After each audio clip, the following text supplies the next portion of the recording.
appreciated. This is just questions. I guess I'm not that much of an intellectual.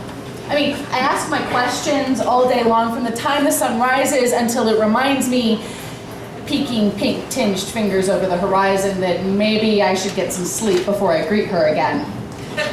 And still, I really don't have that many answers. You see, if I had to live off the bread and butter of answers, I'd never have to go to the gym another day in my life. No, I'm not that much of an intellectual, but I'm still asking questions. It's just that sometimes I don't want to know the answers. Yesterday morning, I woke up, I stretched my arms to the sky. Yes, I remembered about sleeping. And the first thing I thought was, how come you always change from pink to blue, and how does it only take 5 minutes to do? And after asking 5 questions before breakfast, 3 on my way to school, and 1 more just because I had the time before class, I heard something that I've been unable to stop questioning since. Come on, he's just human, how much can you expect? Whispered one of my classmates, totally unsuspecting of my casual eavesdropping. How is anyone just human?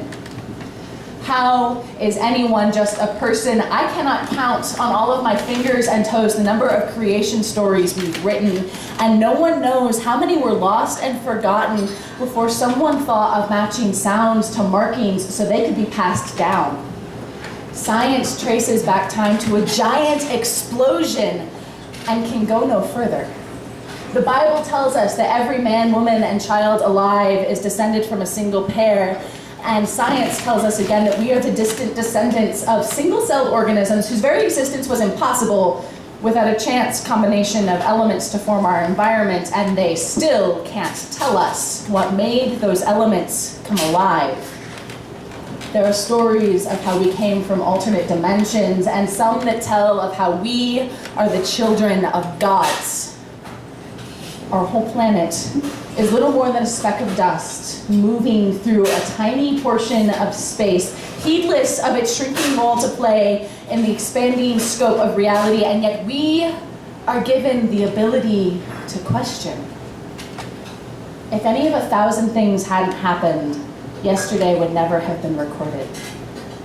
There are 6 billion people living on this planet, and yet I am no more than 6 introductions from knowing any of them, and they are no more than 6 introductions from knowing me, despite the fact that in the grand scheme of things, we are only alive for a space of time so tiny, it's amazing we bother recording it.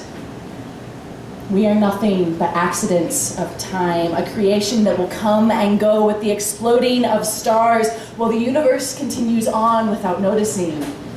And still each and every one of us has the power of creation. Each of our lives has meaning, even if it's only the meaning we give it. No one is just human. You are a permanent addition to the universe, as is everything you do. You are a miracle so tiny most of the cosmos won't know you. Let me know you. Because just doesn't have anything to do with it.